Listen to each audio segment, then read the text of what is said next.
Hey guys, so ngasina amuk nahanggi zodiac reading gi makha tarpo oina Taurus, Gemini and Cancer gi oiba reading tawdoine. Ada Taurus, Gemini and Cancer gi reading se Taurus gi na sigi tarot deck se seasonarni, Gemini gi na sida leire, Cancer gi na sida leire ko aduga sigi energy card chiga affirmation habadi angel answer card chiga na common oina pile khuding makki oina seasonarni ko. Ada mayam video se hour se ay formal introduction di haptre du taraga su nahangi zodiac reading dugi makha tarakpa part oibanina Taurus, Gemini and Libra oibiri Taurus, Gemini and Cancer oibiri bai chalinaw singna video asida dum yengbiro aduga kay lege habadu yengase reading se hourse ko.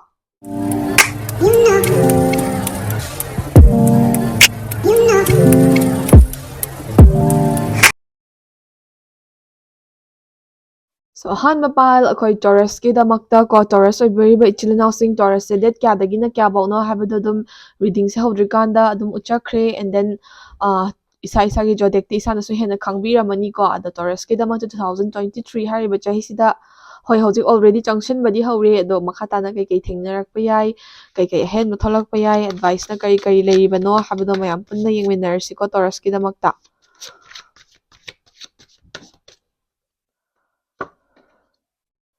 The Devil ko.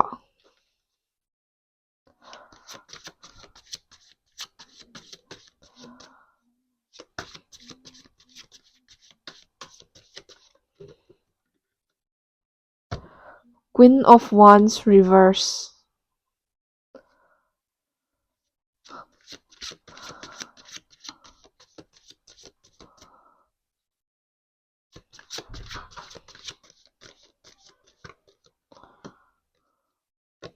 King of Pentacles ko.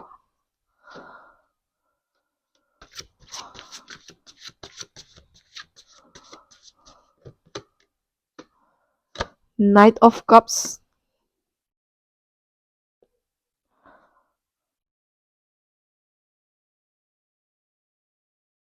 Okay.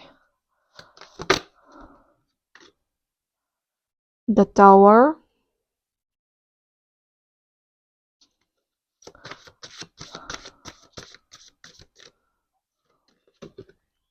And then the World ko. Sumaina leire main card ko inas da leire ko aduga makha tarakpa ko energy card affirmation card ang pick tawdoine. Do hama ko energy card chana pick tawkise 2023 Taurus ki damakta kari lege habado ko. Transformation. Okay, something good is transforming in your life. It's gonna be transforming in your life ko. Adagi soul family. So sumaina energy card se leirba matungda akhoi affirmation haigadra angels answer card haigadra si amuk pick tawrase ko. Detailed reading oibanina card se kharadi yamna pick tawre tawbatabu patience leibiyu aduga afaba oigani haina khadminnase ko. Yes. Say yes to everything.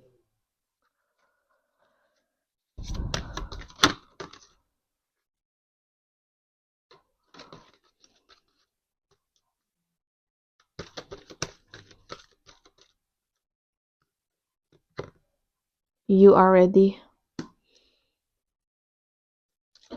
So card singse pick tawba loire ado card singsina kari harino habado in detail da ai explain tawzarage 2023 hariba chahi sida Taurus oibiriba ichilinaw singse ko hoi phattaba su khara yawi afaba su khara adum yawi ado akhoi afaba sina like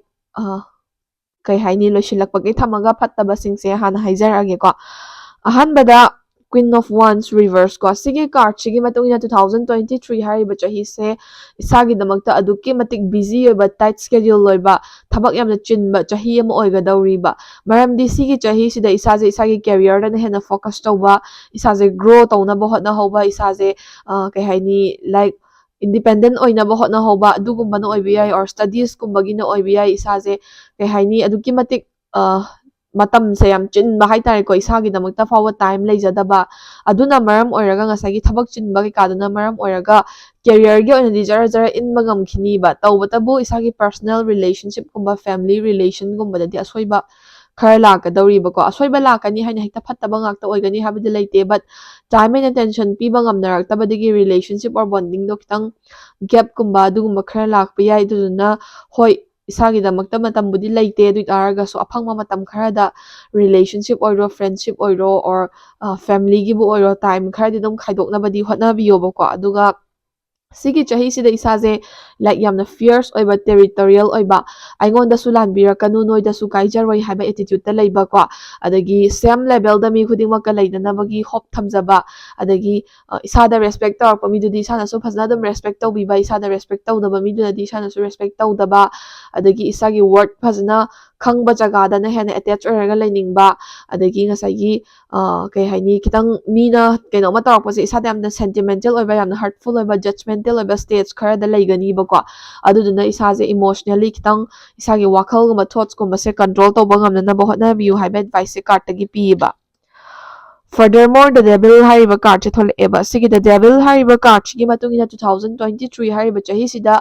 Taurus oibiriba chilinau singse some bad addictions ko bad addictions haraga hekta yam thina phattaba oigani haba mak natraga su isagi phattaba hainabi ko hainabi haraga phattaba chinjak chaba oibi yai natraga na phattaba habit ama leiba oibi yai or isagi attitude ta phattaba ma yawba oibi yai ko adugumba phattaba isagi kai haini sigi thabak sima ingon da kana ko or sigi mi sima aigi life ta phatta ba habdo toxic habdo oire ko or si friendship sida sum lei bada ise kana ko or sigi mafam sida dum stay taw bada ise kana ko habdo mai nei sada phatta ba ma yawi or devil's addiction ma yawi have se realize taw ba isagi personal addiction oi bi na tragana outside influence relationship family or friends to oi bi ko da maina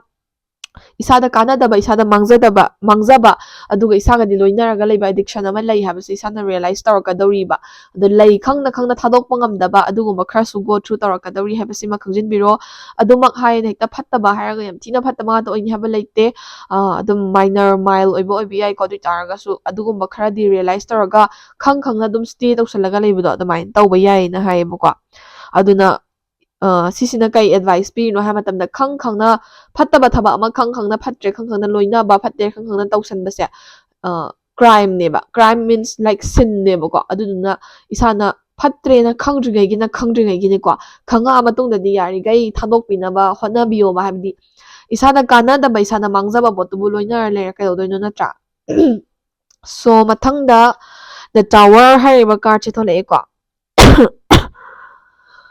So sigi the tower hariba card gi matungina 2023 hariba chahi sida Taurus oibiriba chinau singse some sort of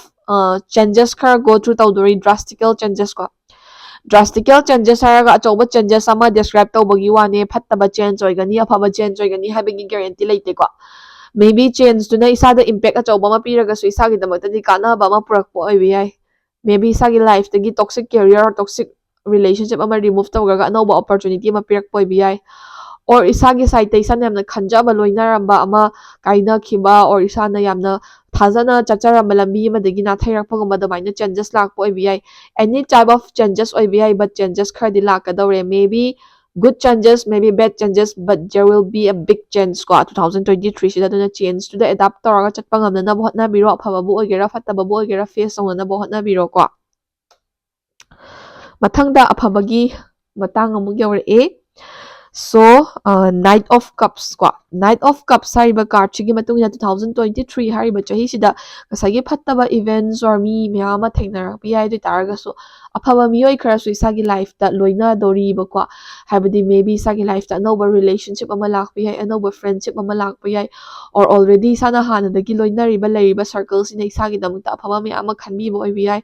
or isana leiminariba family oiro colleague bu oiro marup mapang bu oiro relationship bu oiro yam thina hena close oina loina ba adagi amana amagi mating pangaga tathok tasin tawnaraga life sengar sagi aduki matik busy schedule tight schedule oi taraga su peacefully go through to bangam hanbado adugum bangam hanba miyoi khara su dum loina rakadawri adagi apha phaba chances khara dum go through tawrakadawri ba kwa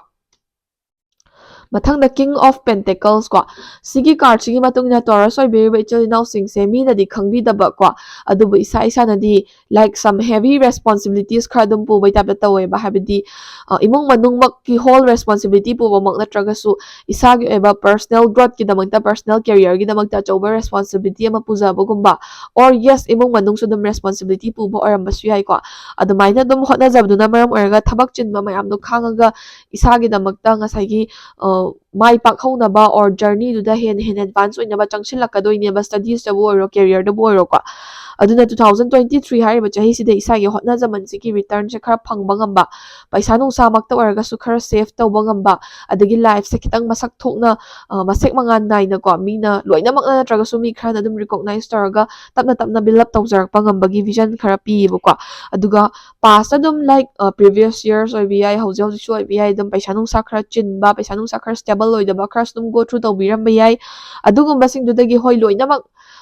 ꯐꯪꯒꯅꯤ ꯍꯥꯏꯕꯗꯤ ꯅꯠꯇ꯭ꯔꯒꯁꯨ ꯀꯩ ꯍꯥꯏꯅꯤ financial ꯁ꯭ꯇꯦꯕꯤꯂꯤꯇꯤꯒꯨꯝꯕ ꯈꯔ ꯂꯥꯛꯄ ꯑꯗꯨꯒꯨꯝꯕꯁꯨ ꯊꯦꯡꯅꯔꯛꯄ ꯌꯥꯏꯑꯕꯀꯣ ꯃꯊꯪꯗ ꯗ ꯋꯥꯔꯜ ꯍꯥꯏꯔꯤꯕ ꯀꯥꯔꯗꯁꯦ ꯊꯣꯛꯂꯛꯑꯦꯕ ꯁꯤꯒꯤ ꯗ ꯋꯥꯔꯜ ꯍꯥꯏꯔꯤꯕ ꯀꯥꯔꯗꯁꯤꯒꯤ ꯃꯇꯨꯡꯏꯟꯅ ꯍꯧꯖꯤꯛꯇꯁꯨ ꯍꯥꯏꯈ꯭ꯔꯦꯀꯣ ꯏꯁꯥꯒꯤ ꯑꯅꯤꯡꯕ ꯑꯄꯥꯝꯕ ꯈꯔ ꯊꯨꯡꯕ ꯌꯥꯏꯌꯦꯅ ꯏꯟ ꯗ ꯁꯦꯝ ꯋꯦ 2023 ꯍꯥꯏꯔꯤꯕ ꯆꯍꯤꯁꯤꯗ ꯏꯁꯥꯅ ꯁꯨꯡꯑꯣꯏ ꯑꯣꯏꯊꯣꯛꯑꯔꯣꯏꯗ꯭ꯔꯥ ꯀꯥꯏꯅ ꯈꯟꯖꯔꯝꯕ ꯊꯕꯛ ꯑꯃ ꯑꯣꯏꯊꯣꯛꯄꯒꯨꯝꯕ ꯏꯁꯥꯅ ꯁꯨꯡꯊꯦꯡ ꯊꯦꯡꯅꯔꯛꯑꯔꯣꯏꯗ꯭ꯔꯥ ꯀꯥꯏꯅ ꯈꯟꯖꯔꯝꯕ ꯃꯤꯑꯣꯏ ꯑꯃ ꯊꯦꯡꯅꯕꯒꯨꯝꯕ ꯑꯦꯛꯖꯥꯝꯄꯜꯅꯤ ꯑꯩꯈꯣꯏꯅ ꯄꯤꯖꯩꯁꯦ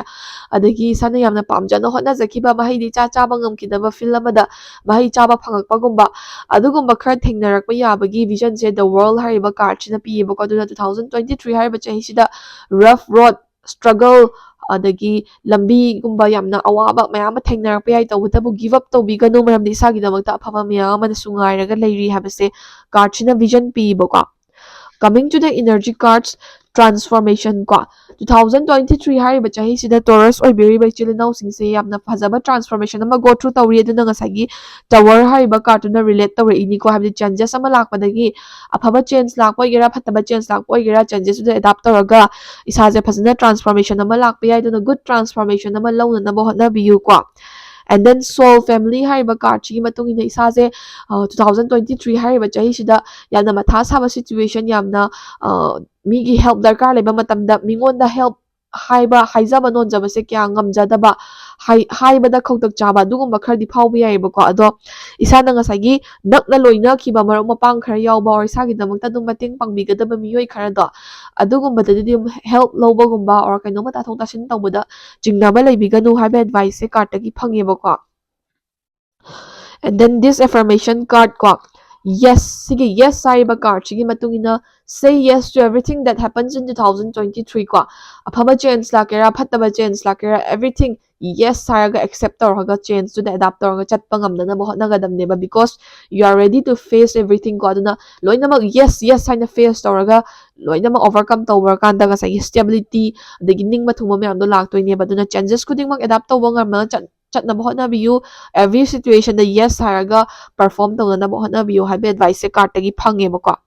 so Taurus ki oina reading se matang soida loijare stagi lawba yaba general advising lawshin biraga mathangi reading amuk ngaiminarase ngasi gi oina di Taurus ki reading matang soida loishinjarage. Hey guys, so mathang sina akhoi Gemini oibiriba ichil inaw singgidamakta 2023 hariba chahi sida kari kari leige haibagi reading no yengdoine ado akhoi hauzik Gemini gidamakta su card se pick tawba hawrase ko.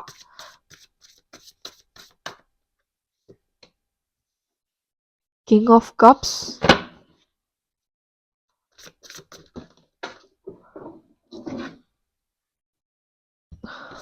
Two of Swords,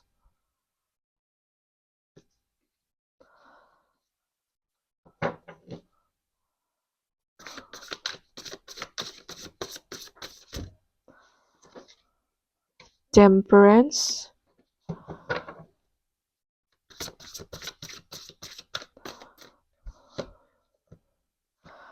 Queen of Cups reverse. Fabasu dum yawi fattabasu dum yawi ko dum mix ngaktani da habdi loinamak phau habsu ya de loinamak phatkano habsu ya banate na ko fattaba oyo habsu ya banate fabasu yawgani fattabasu yawgani.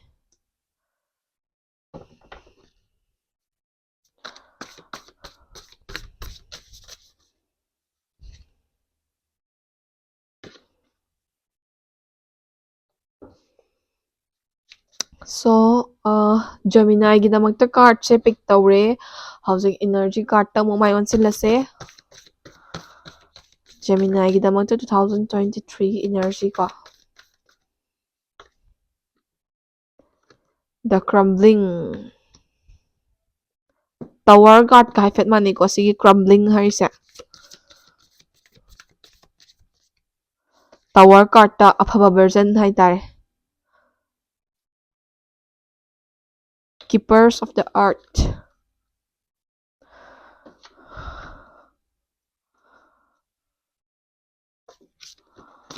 ꯑꯩꯒꯤ ꯔꯤꯗꯤꯡꯁꯦ ꯌꯥꯝꯅ spiritual ꯑꯣꯏꯕ ꯋꯦꯗꯗꯤ ꯇꯧꯖꯗꯦ ꯃꯔꯝꯗꯤ like all readings are based on card and intuition ꯀꯣ ꯑꯗꯨꯕꯨ ꯑꯗꯨꯝ spiritual ꯑꯣꯏꯕ ꯃꯇꯝ ꯁꯝꯅꯔꯛꯇꯕ ꯌꯥꯗꯕ ꯈꯔꯁꯨ ꯌꯥꯎꯔꯛꯀꯅꯤ ꯑꯗꯨ ꯃꯇꯝꯗ ꯑꯗꯨꯝ ꯏꯁꯥꯅ ꯑꯟꯗꯔꯁꯇꯦꯟ ꯇꯧꯔꯒ ꯆꯠꯄꯤꯌꯨ ꯑꯗꯣ ꯑꯩꯗꯤ ꯌꯥꯝ ꯊꯤꯅ ꯁ꯭ꯄꯤꯔꯤꯆꯨꯋꯦꯜ ꯑꯣꯏꯕ ꯑꯗꯨꯒꯨꯝꯕ type of reading spells and all ꯑꯗꯨꯒꯨꯝꯕꯗꯤ ꯀꯩꯝꯇ ꯇꯧꯖꯗꯦ ꯖꯁ ꯀꯥꯔꯠꯇꯨꯒꯤ ꯕꯦꯁꯤꯛ ꯃꯤꯅꯤꯡ ꯏꯟꯇꯔꯄ꯭ꯔꯤꯠ ꯇꯧꯖꯕ ꯈꯛꯇꯅꯦ ꯑꯗꯨꯒ ꯔꯤꯗꯤꯡ ꯃꯔꯛꯇꯀꯣ ꯑꯗꯨꯝ ꯀꯩ ꯍꯥꯏꯅꯤ ꯁ꯭ꯄꯤꯔꯤꯆꯨꯋꯦꯜ ꯑꯣꯏꯕ ꯋꯥꯈꯜꯂꯣꯟ ꯌꯥꯎꯔꯛꯑꯒꯁꯨ ꯐꯠꯇꯕ ꯁꯦꯟꯁꯇ ꯈꯟꯕꯤꯒꯅꯣꯕ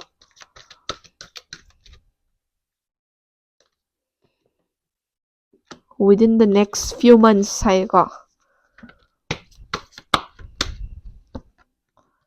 reconsider okay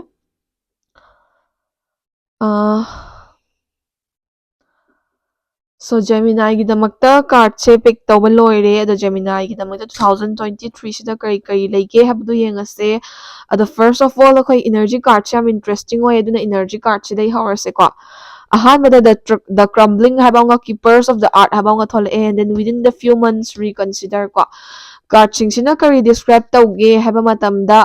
ꯏꯁꯥꯒꯤ ꯂꯥꯏꯐꯇ Gemini ꯑꯣꯏꯕꯤꯔꯤꯕ ꯏꯆꯤꯜ ꯏꯅꯥꯎꯁꯤꯡꯒꯤ ꯂꯥꯏꯐꯇ 2023 ꯍꯥꯏꯔꯤꯕꯁꯤꯗ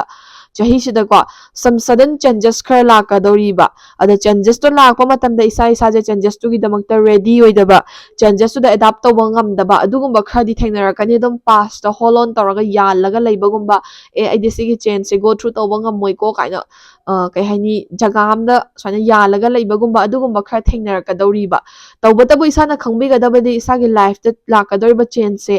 ꯌꯥꯝ ꯊꯤꯅ ꯄꯣꯖꯤꯇꯤቭ ꯑꯣꯏꯕ ꯑꯐꯕ ꯆꯦꯟꯖꯅꯦꯕ ꯃꯔꯝꯗꯤ ꯁꯤꯒꯤ ꯆꯦꯟꯖꯁꯦ go through ꯇꯧꯔꯒ ꯐꯥꯎꯔꯒ ꯆꯠꯈꯤꯕ ꯃꯇꯝꯗ ꯏꯁꯥꯒꯤ ꯂꯥꯏꯐꯁꯦ ꯍꯦꯄꯤꯅꯦꯁ ꯑꯦꯟ ꯄꯤꯁ ꯐꯪꯉꯛꯀꯗꯕꯒꯤ ꯃꯑꯣꯡ ꯈꯔ ꯎꯏꯌꯦꯕꯀꯣ ꯑꯗꯨꯅ ꯃꯔꯝ ꯑꯣꯏꯔꯒ ꯂꯥꯛꯀꯗꯧꯔꯤꯕ ꯆꯦꯟꯖ ꯑꯃꯗꯤ ꯂꯥꯛꯀꯅꯤ ꯍꯥꯏꯅ ꯈꯪꯉꯤꯗꯅꯀꯣ ꯑꯗꯨꯅ ꯂꯥꯛꯀꯗꯧꯔꯤꯕ ꯆꯦꯟꯖꯁꯤꯗ ꯑꯦꯗꯥꯞ ꯇꯧꯔꯒ ꯆꯠꯅꯕ ꯍꯣꯠꯅꯕꯤꯌꯨ ꯄꯥꯁ ꯍꯥꯏꯕꯁꯤꯗꯤ ꯁꯦꯝꯗꯣꯛꯄ ꯌꯥꯕ ꯅꯠꯇꯦ ꯑꯗꯨꯗꯨꯅ ꯄꯥꯁꯁꯤꯗ ꯊꯥꯗꯣꯛꯄꯤꯔꯝꯃꯒ ꯃꯦꯃꯣꯔꯤ ꯑꯣꯏꯅ ꯂꯩꯍꯧꯔꯝꯃꯜꯂꯒ ꯄ꯭ꯔꯦꯖꯦꯟ ꯑꯦꯟ ꯐ꯭ꯌꯨꯆꯔꯒꯤꯗꯃꯛꯇ ꯋꯔꯛ ꯇꯧꯕꯤꯌꯨ ꯐ꯭ꯌꯨꯆꯔꯗ ꯆꯦꯟꯖꯦꯁꯁꯤꯅ ꯑꯐꯕ ꯈꯔ ꯄꯨꯔꯛꯀꯗꯧꯔꯤ ꯍꯥꯏꯌꯦꯕꯀꯣ and then keepers of the art ꯍꯥꯏꯔꯤꯕ ꯀꯥꯔꯠꯁꯦ ꯊꯣꯛꯂꯛꯑꯦ ꯁꯤꯒꯤ ꯀꯥꯔꯠꯁꯤꯒꯤ ꯃꯇꯨꯡ ꯏꯟꯅ ꯏꯁꯥꯅ ꯉꯁꯥꯏ ꯄ꯭ꯔꯣꯕ꯭ꯂꯦꯝꯒꯨꯝꯕ ꯐꯦꯁ ꯇꯧꯔꯛꯄ ꯃꯇꯝ ꯑꯣꯔ ꯉꯁꯥꯏꯒꯤ ꯁꯤꯒꯤ ꯆꯦꯟꯖꯦꯁꯁꯦ ꯒꯣ ꯊ꯭ꯔꯨ ꯇꯧꯔꯛꯄ ꯃꯇꯝꯗ ꯏꯁꯥꯁꯦ ꯊꯤꯅ ꯂꯣꯟꯂꯤ ꯐꯤꯜ ꯇꯧꯕ ꯏꯁꯥꯒꯤꯗꯃꯛꯇ ꯀꯅꯥꯝꯇ ꯂꯩꯇꯕꯒꯤ ꯇꯥꯏꯞꯇ ꯈꯜꯂꯛꯄ ꯑꯗꯨꯒꯨꯝꯕ ꯃꯇꯝ ꯃꯌꯥꯝ ꯑꯃ ꯌꯥꯎꯔꯛꯀꯅꯤ ꯑꯗꯨꯒꯨꯝꯕ ꯃꯇꯝꯗ ꯏꯁꯥꯅ ꯑꯗꯨꯝ ꯑꯣꯔꯊꯣꯗꯣꯛꯁ ꯑꯣꯏꯕꯤꯗꯕ ꯇꯥꯔꯒꯗꯤꯀꯣ ꯍꯥꯏꯕꯗꯤ ꯏꯁꯥꯁꯦ ꯂꯥꯏ ꯊꯥꯖꯗꯕ ꯑꯗꯒꯤ orthodox in the sense that ꯌꯥꯝ ꯊꯤꯅ ꯈꯟꯖꯟꯕ ꯈꯣꯠꯆꯟꯕ ꯑꯗꯒꯤ ꯊꯥꯏꯅꯒꯤ ꯆꯠꯅꯕꯤꯗ ꯂꯩꯕꯒꯨꯝꯕ ꯑꯗꯨꯒꯨꯝꯕ ꯅꯠꯇꯕ and then atheistꯀꯨꯝꯕ ꯍꯥꯏꯕꯗꯤ ꯂꯥꯏ ꯊꯥꯖꯗꯕ ꯈꯣꯠꯇꯕ ꯑꯗꯨꯒꯨꯝꯕ ꯑꯣꯏꯕꯤꯗꯕ ꯇꯥꯔꯒꯗꯤ ꯑꯗꯨꯝ ꯏꯁꯥꯒꯤ ꯌꯥꯝ ꯀꯥ ꯍꯦꯟꯅ ꯍꯦꯟꯖꯟꯕ ꯅꯠꯇꯕꯤꯗꯀꯣ ꯏꯁꯥꯒꯤ ꯗꯦꯂꯤ ꯂꯥꯏꯐꯇ ꯑꯗꯨꯝ ꯄ꯭ꯔꯦꯌꯔꯁꯀꯨꯝꯕ ꯇꯧꯕꯤꯕ ꯃꯦꯗꯤꯇꯦꯁꯟꯒꯨꯝꯕ ꯇꯧꯕꯤꯕ ꯑꯗꯨꯃꯥꯏꯅ ꯇꯧꯕꯤꯌꯨ ꯑꯗꯨꯗꯨꯒ ꯀꯩ ꯍꯥꯏꯅꯤ ꯉꯁꯥꯏꯒꯤ ꯆꯦꯟꯖꯦꯁꯇꯨꯗ ꯁꯠ ꯂꯥꯎꯅ ꯒꯣ ꯊ꯭ꯔꯨ ꯑꯗꯨꯝ ꯇꯧꯕ ꯉꯝꯅꯅꯕ ꯏꯁꯥꯒꯤ ꯋꯥꯈꯜꯅꯅꯤꯀꯣ ꯁꯤꯁꯦ ꯑꯗꯣ ꯏꯁꯥꯗ ꯑꯗꯨꯝ ꯍꯤꯂꯤꯡꯒꯨꯝꯕ ꯍꯥꯏꯕꯗꯤ ꯉꯁꯥꯏ ꯇꯨꯁꯤꯅ ꯍꯤꯂꯤꯡ ꯂꯥꯛꯏꯁꯦ ꯍꯤꯂꯤꯡꯒꯨꯝꯕ ꯕꯦꯂꯦꯟꯁ ꯑꯦꯟ ꯄꯤꯁꯐꯨꯜꯅꯦꯁꯀꯨꯝꯕꯗꯣ ꯑꯗꯨꯒꯨꯝꯕꯗꯣ ꯑꯗꯨꯝ ꯏꯁꯥꯗ ꯂꯥꯛꯀꯅꯤꯕ ꯁꯤꯁꯦ ꯑꯩꯅ ꯉꯁꯥꯏ ꯍꯥꯏꯖꯈꯤꯕꯗꯣ ꯁ꯭ꯄꯤꯔꯤꯆꯨꯋꯦꯜ ꯑꯣꯏ ꯍꯥꯏꯅ ꯈꯟꯕꯤꯒꯅꯨ ꯕꯠ ꯄ꯭ꯔꯦꯌꯔꯁ ꯑꯦꯟ ꯃꯦꯗꯤꯇꯦꯁꯟꯁ ꯍꯦꯜꯞ ꯑ ꯂꯣꯠ ꯀꯣ ꯍꯥꯏꯕꯗꯤ ꯃꯤꯑꯣꯏꯕꯗ ꯑꯗꯨꯝ ꯊꯧꯅꯥ ꯋꯥꯈꯜ ꯃꯌꯥꯝ ꯑꯃ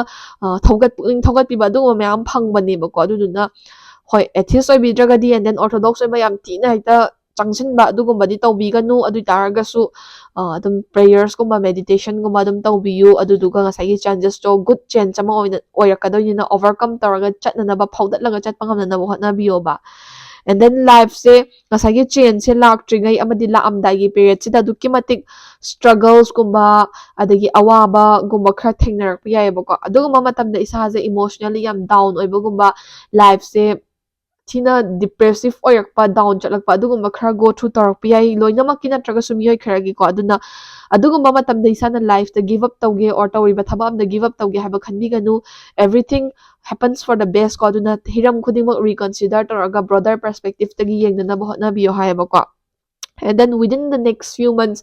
habidi changes adum ikui dabida la ani matam exactly di haiba ngam deba chahi sigi manung da ikui dabida la ani aduga changes la khaba matung within few months the isagi life is stable and stabilize oiba settle oiba balance oiba aduga life ama oyani haba sima khangjin bi roba ko coming back to the main cards ahanbada hasik temperance ko temperance hariba card chigi matang 2023 hariba chai se hosta so high gre hauze hauzik su thengna biram basu yai or dum thengna rak pa yaba ko dum isada emotionally nungai te haina khanja bor isana go through tawba ngamoi haina khanja ba dugumba some drastical change khar la ka dawi big change khar la ka dawi adubu isana khangbi ga dabadi change so phattaba change na te isagi life ki damakta isagi betterment ki damakta lakpa aphaba change ne ba se khangbi raga adapt tawraga chatpa ngamnanaba hotnabiyu so that your life will come back into a place ko habadi and then isagi life se isagi mafamda ung phasna stable loina halaknaba adagi life se healing abundance ko mayama halaknaba hotnabiyo habase haine bako adagi makha tarak po ina ngasagi change to laktrikanda thengnarak pa yaba khara ne bako change se laktrikanda thengnarak pa yaba khara se kaino hai matamda isaje deeply emotional and sentimental oiba mina wa ma harak pada duki matik emotional oina lotion bagumba personal oina yam lotion ba hedi mina phabanga su phatabanga asu mayam phagi tawbada bunga poraga su or kai haini isada phangi we kai harak pa oigra serious oina harak pa oigra yam thina serious oina lotion gan ba sentimental oiba adagi wa amase overthinking aduki matik tawba kaishu leitaba wa macha amada su mayam scenario mayam sagatlaga overthinking tawraga isa ithanda emotionally torture tawjabagumba adugumba khara go through tawrpa yaduna isagi mental health emotional strength ki damakta kitang kai haini take care tawbiyo bako mathangda day to day life se isana thabak ani tawbagi natragana jaga ani da isase busy oibe yai ba maybe isagi family da amadi isagi workplace da animakta busy schedule oibe yai adagi natragana isagi school or college life da and then isagi personal life ka ani se phangjannar pada busy schedule oibe yai dumaina any feel ani da ko thabak ani phangbagumba or kainoma tawrikanda amamung laksanbagumba thabak amda settle oina tawong khangdaba disorganized oiba adagi paisa nungsagi instability gumba khara thengnarak pa yai aduna isana paisa nungsa sina matamda haina sina view and thama mataw matamda time sort out tawraga tawbiyo bako aduga ngasagi sigi like negative behavior singse or negative issue singse changes to laktri phawbada thengna doine bako mathangdana relationships are at the shaky rate ko relationships are shaky rate haragadi relationship leibiriba chinanaw singna asagi changes to go through tawdri phawbadi relationship ko mase khar section view hoi toxic amna chatpa or yam thina kaina gadogi phara haiba relationship adugumbagidi change suda adapt tawraga chalhan kibanadi hena phai aduna tabida adum yam stable oina happy oina leiba relationship singi damakta di kitang section view issue macha amadagi sudum problem hekta oibe yaebako aduduna haina singna section na loina view have advice e phange and then family gumba friends gumba dasu attachment gumba kitang wat ka dabagi mami ui ko handak chahi sida but ngasai so haijagre everything will get better after the change ko mathangda two of swords ko sigi two of swords hariba card chigi matungina 2023 hariba chahi sida Gemini or Birba chilinaw singse thaba ama taw matamda hosta su haigre ayat apan adum laksanba disorganized oiba tawga thabak se mapung phana pangthok pangamdaba jaga se cross tawraga adum leinabado habdi ama tawrikan ama adum cross tawra leiba adagi thabak ama sida stuck tawraga matamse amada su kitang pi anima amta complete tawgamdabida stuck tawraga pharaga isaje productive oihanba ngamdaba adugumba khar thengnarakani duna isana thaba ama taw matamda yarigai productive oinaba amada focus tawraga leinanaba hotnabiyo na haibako aroibada king of cups hariba card che thole sigi king of cups hariba card chigi matungina ngasai isada kai haini emotionally down oirakpa amadi nungairaktaba matam or heart or rough road khara go through tawrakpa matamda isagi ina supportive oigadaba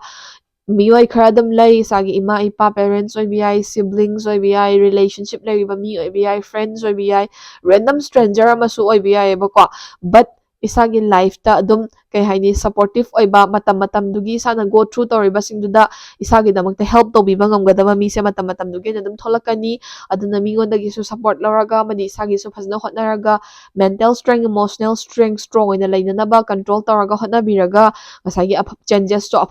to khara war su wana go through taraga afaba results sing rip toba ngamnanaba hotnabiyo haiba advice se kartagi phange so Gemini gi oiba reading su sida loijare sidagi loba yaba advice sing lotion biraga mathangi reading among I minarase ngasi oinadi thank you for watching.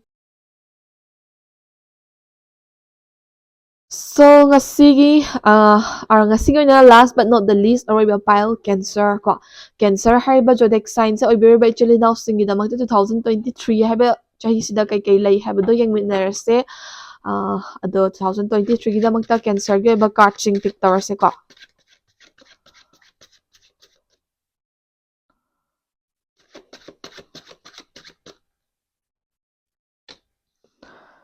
Eight of Swords,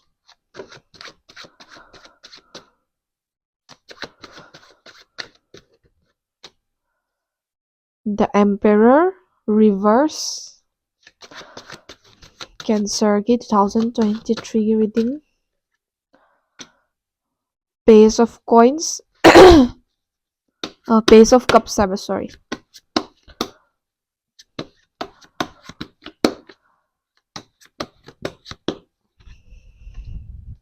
Queen of Wands,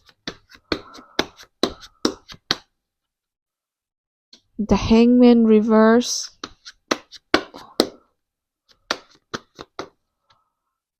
Three of Coins. Okay, sumaina laire and then energy card amo pick tawrase.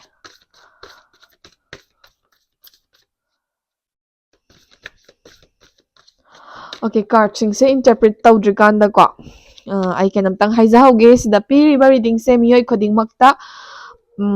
kaino resonate tawgani habdi leite general reading obanina achumba jaga khara chanaba jaga khara chanadaba jaga khara yarakani ko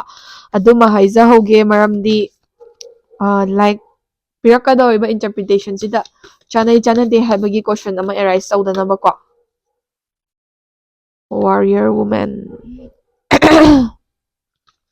Khanause adum nungshit marta su chatpagi ko nar. Okay, and then angels answer card ta kari leke habado yengminarase. A year from now hai ko. A year from now you're gonna be blessed. So this handak chahi sida su blessed oiroi habadi nate but sigi chahi sigi mathangi chahi like next year da di amtina afaba khara piri ko isagi damakta mai pakpa chauba afaba khara piri ko. You are ready. So laijare cancer gi damakta card sing se ado card sing se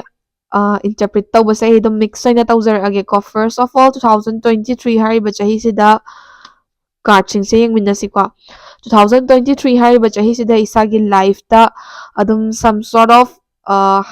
great things are gonna happen ko habadi dum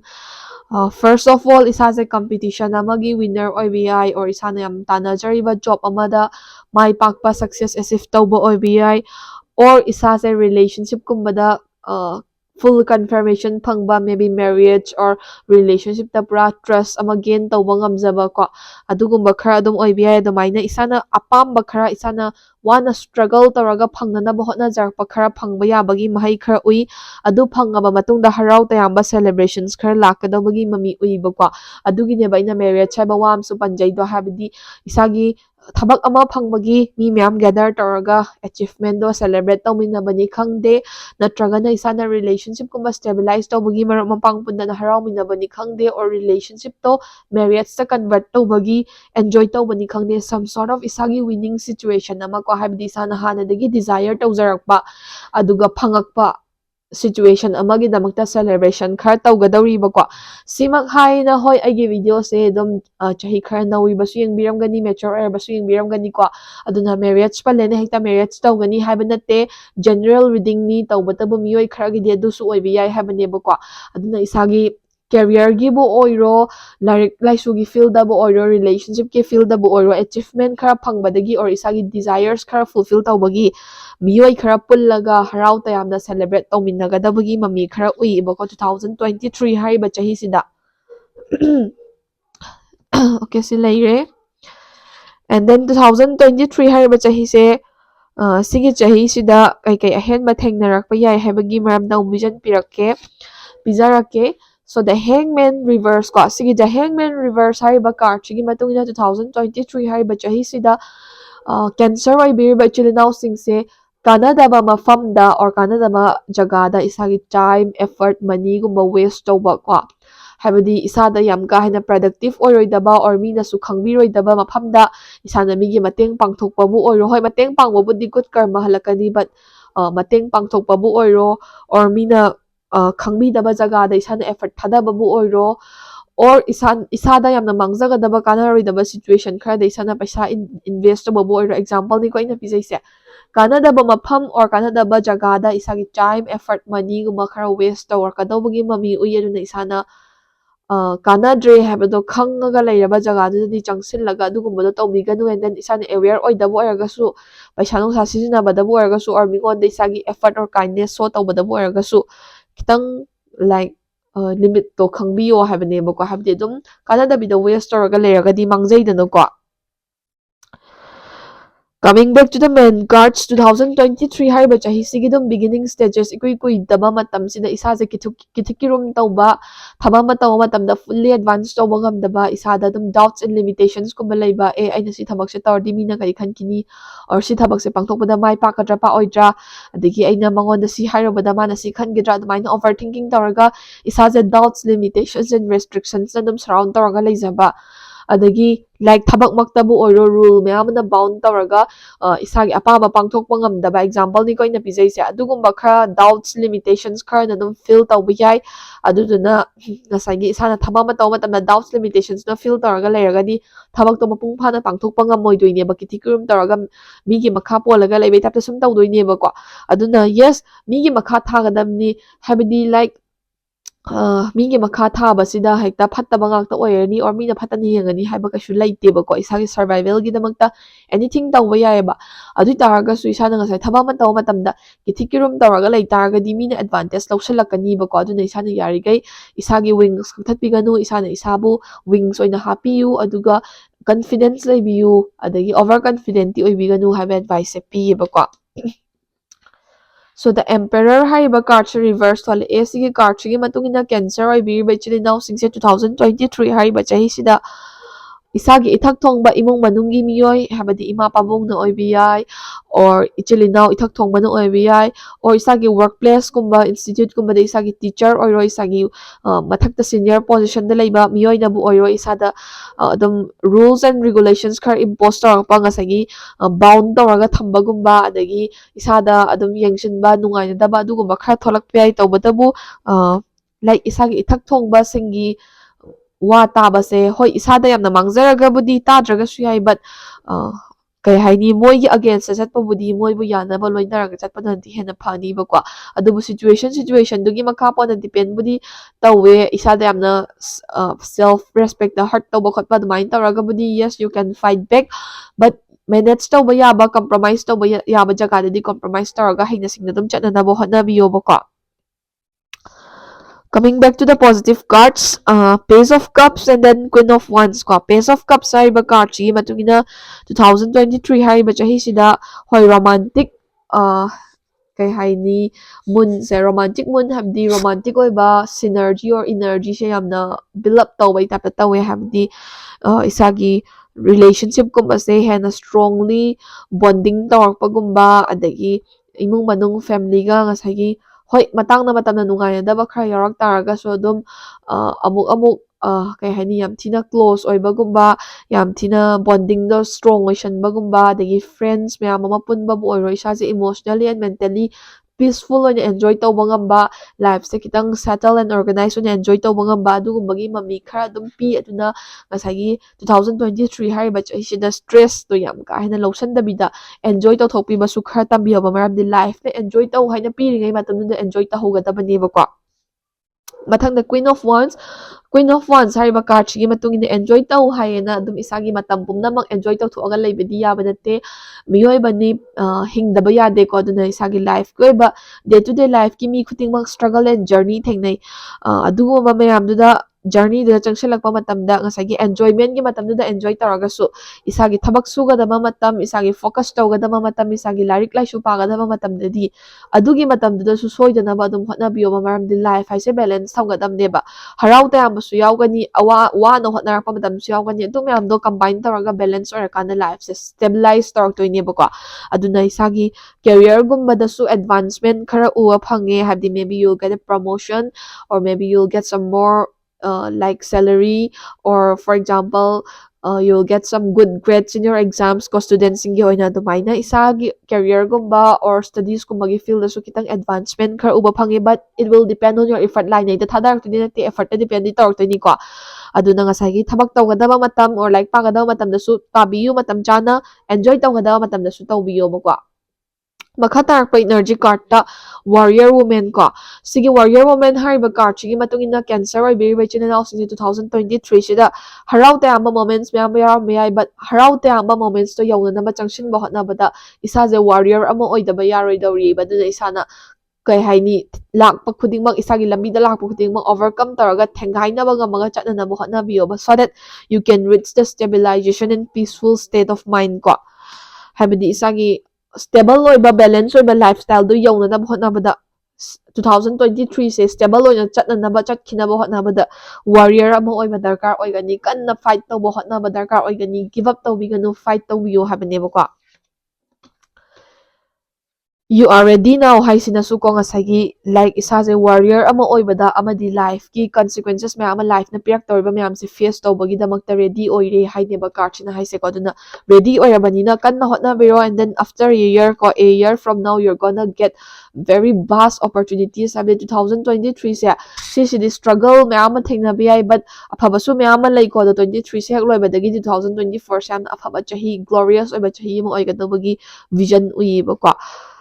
so sumaina piye cancer ge reading se so cancer ge 2023 gi reading sida loire sagi lawba yaba general advising option biraga mathangi reading amu ngai minnar se ngasi gi oina di video se matang sada loishin jarage thank you for watching